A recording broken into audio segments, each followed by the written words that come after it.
Prime Talk malam hari ini, saya Rory Asyari akan mengajak Anda untuk berbincang dengan seorang imam yang berbasis di New York, yakni Imam Syamsi Ali.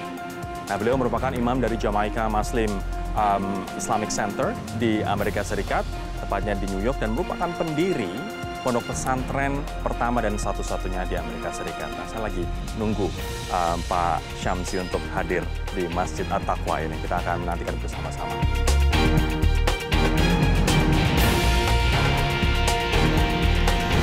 Syamsi, apa kabar Pak? Baik, Assalamualaikum. Waalaikumsalam. Terima kasih sudah bersama kami di Prime Talk, Pak. Ya, jadi saya sudah banyak membaca profil dan juga tulisan terkait dengan Pak Syamsi Ali. Ya. Tapi yang membuat saya penasaran yang belum dari Anda sendiri adalah gimana awal mulanya nyakut di New York waktu itu, Pak? Ya, jadi memang di tahun 96 itu saya diundang oleh Duta Besar Indonesia di Perserikatan Bangsa-Bangsa untuk memimpin sebuah komunitas Muslim di kota New York. Masyarakat Indonesia baru membeli sebuah gedung untuk dijadikan masjid, namanya Masjid Al-Hikmah. Itulah yang saya pimpin pertama kali. Oke, jadi undangan dari Dubes Indonesia untuk PBB ya, Pak Nugroho Kusuma. Nah, 5 tahun kemudian terjadilah 9/11 kan, tahun 2001. Lalu kemudian entah kenapa, mungkin karena memang ketika pertama saya sampai di kota New York itu, salah satu prioritas saya adalah membangun komunikasi dengan semua masyarakat, termasuk masyarakat Yahudi dalam hal ini, masyarakat Kristen, Hindu, sehingga pemerintah kota New York itu melihat ya kegiatan-kegiatan saya. Maka ketika terjadi 9/11 dan memang saya kemudian diminta mewakili komunitas Muslim dalam banyak sekali perhelatan-perhelatan besar, termasuk mewakili komunitas Muslim bertemu dengan Presiden Bush waktu pertama kali datang ke Ground Zero. Kemudian setelah itu saya kemudian dijadikan imam di Islam Center. Ya sekitar kira-kira masjid rayanya kota New York. Kenapa Anda kemudian menemukan diri Anda dan juga bisa mengaktualisasi diri Anda di pondok pesantren sehingga mendirikan pondok pesantren di Connecticut, Amerika Serikat? Iya benar. Ini pesantren pertama dan satu-satunya betul di Amerika Serikat. Bisa diceritakan seperti apa saat ini? Iya, jadi ini jawaban panjang dari kegalauan saya selama ini. Bahwa kok Indonesia yang begitu besar, negeri yang begitu hebat ini relatif kurang dikenal di Amerika. Terus terang saja, ya makanan-makanan kita begitu lezat, enak. Dan kalau kita mengatakan Indonesian food, dari Aceh sampai Papua mau pilih yang mana kan? Kalau mengatakan Indian food, ya itu juga kari, roti, itu aja. Tapi kita ini luar biasa. Kenapa pada restoran kita kurang dari ini? Maka saya ingin mencoba melakukan sesuatu pada bidang saya di bidang agama yang bisa orang luar kenal. Bahwa Indonesia punya something. Ada sesuatu yang bisa dikatakan. Dan saya berpikir bahwa pesantren harus salah satu alternatif pendidikan Indonesia untuk kita. Karena saya salah satu produk dari itu. Maka saya mendirikan pesantren ini ingin mengenalkan bahwa Indonesia itu negeri hebat. Bukan untuk saya, bukan untuk bahkan Yayasan Nusantara Foundation, tapi Indonesia. Ini persembahan Indonesia untuk dunia. Persembahan Indonesia untuk pengembangan Islam dan dakwah di dunia. Ini kan menarik. Berdiri di lahan 7,5 hektar ini besar sekali. Besar, alhamdulillah. Terkait dengan kurikulum, ya akan seperti apa yang Anda bawa? Ya tentu kurikulum pokok memang hanya 4 saja. Di Amerika itu kan publish school sekolah umum, matematika, Inggris, ilmu sosial, dan sebagainya. Selebihnya kita sendiri ini. Nah, nanti kita akan sesuaikan. Tentu ada pelajaran agama. Pelajaran agamanya akan sesuaikan dengan kebutuhan masyarakat Amerika. Karena di Amerika kan, jadi tidak perlu penafsiran Saudi misalnya, atau bahkan Indonesia mungkin tidak perlu. Tapi ada beberapa hal yang saya ingin sampaikan, misalnya tentang karakter Indonesia kita, pengenalan budaya Indonesia di sana. Karena bagaimanapun juga saya ingin mengatakan bahwa pesantren ini adalah sumbangsi Indonesia untuk dunia internasional. Dan saya ingin ini menjadi PR bagi negeri kita untuk dikenalkan di sana.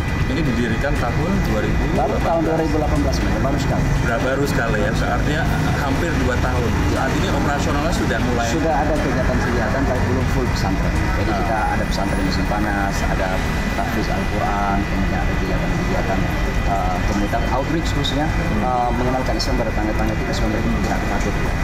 Dan saya selalu bisa mengatakan bahwa dakwah itu bukan Islam. Dakwah bukan Islam. Dakwah itu adalah mengenalkan apa yang kita yakini dan apa yang kita lakukan. Bagaimana kehidupan kita sebagai Muslim. Kalau orang mau menerima Islam itu bukan tanggung jawab kita, tanggung jawab Tuhan dan dia. Tapi tanggung jawab kita adalah menampilkan Islam yang sesungguhnya dan tidak ditakuti yang tidak menjadi momok dan ini yang selalu kita berperan. Nah, Pak Syamsi, nanti di segmen berikutnya saya ingin mengajak pemirsa untuk mengetahui dari perspektif Anda yang sudah lama hidup di Amerika Serikat, menjadi imam besar di sana, bagaimana sih Amerika Serikat, terutama di bawah Donald Trump, memandang Muslim hari ini. Boleh kita sambil siap-siap untuk nanti selanjutnya ya Pak ya.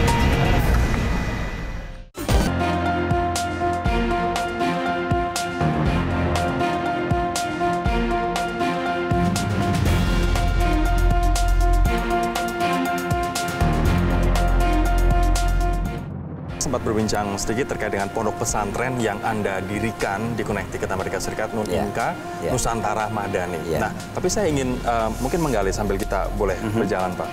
Menggali terkait dengan Islam di Amerika Serikat hari ini di bawah pemerintahan Donald Trump. Seperti apa rasanya menjadi seorang Muslim yang di sana adalah minoritas di bawah Donald Trump yang demonizing Islam?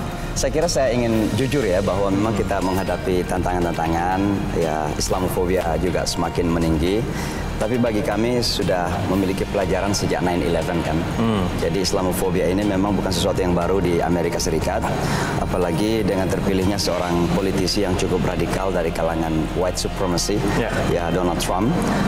Dan dia memang berusaha untuk mengeluarkan undang-undang atau peraturan-peraturan yang membatasi pergerakan orang Islam. Apa saja yang dibatasi? Salah satu misalnya tahun 2017 itu, Donald Trump mencoba mengeluarkan undang-undang dengan tema banning Muslims atau Muslims ban. Untuk masuk ke Amerika? Ya, jadi melarang orang Islam masuk di Amerika dan itu dimulai dari 6 negara. 6 negara ini sebagai uji coba. Kalau 6 negara ini berhasil, maka nanti akan di-insert, akan dimasukkan lagi negara yang lain. Indonesia masuk tidak? Kemungkinan Indonesia bisa masuk. Indonesia bisa masuk? Kalau trendi radikalisme dianggap semakin meninggi, maka boleh jadi Indonesia akan masuk. Mungkin Pakistan, mungkin Bangladesh, dan sebagainya akan dimasukkan. Jadi memang ini kebijakan yang luar biasa karena pertama ini jelas-jelas bertentangan dengan undang-undang, tapi yang kedua saya kira bertentangan dengan value nilai dari bangsa Amerika yang selama ini mereka banggakan, demokrasi, freedom of religion dan sebagainya. Dan oleh karenanya saya bersyukur dan tentunya bangga juga bahwa bangsa Amerika sadar bahwa apa yang dilakukan Donald Trump ini bertentangan dengan kemauan mayoritas bangsa Amerika. Maka kami mendapat solidaritas yang tinggi. Ya, di tahun 2017 bulan Februari tanggal 17 kami melakukan demonstrasi yang terbesar barangkali di Amerika.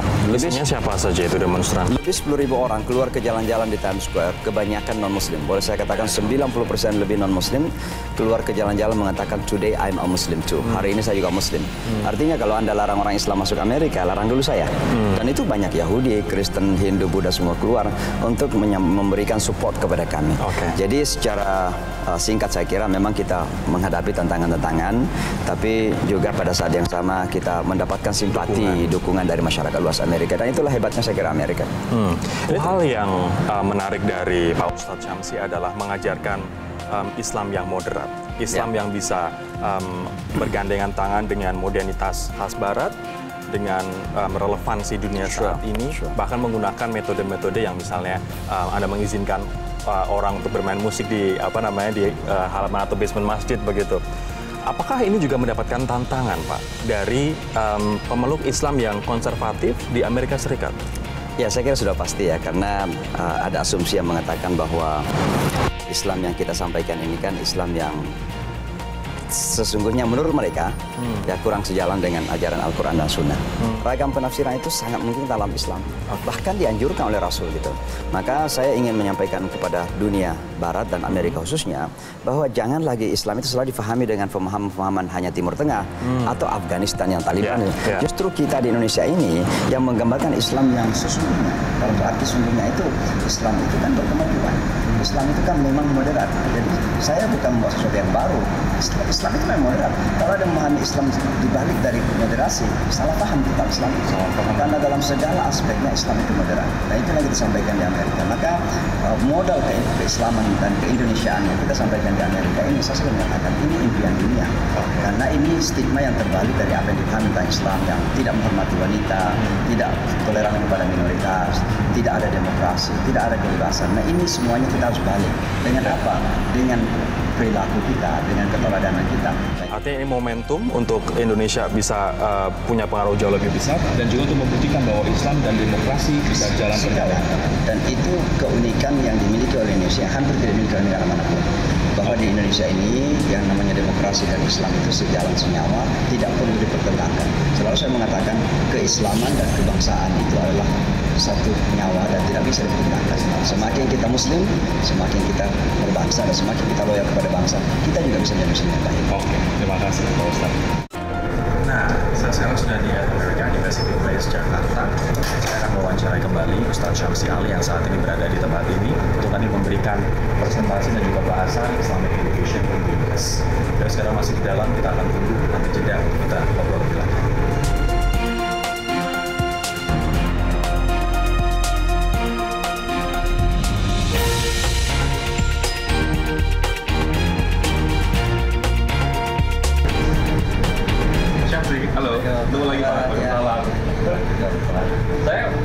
menyimak tadi sebentar presentasi di dalam menarik sekali Pak, tapi esensi yang ingin Anda sampaikan kepada teman-teman audiens apa?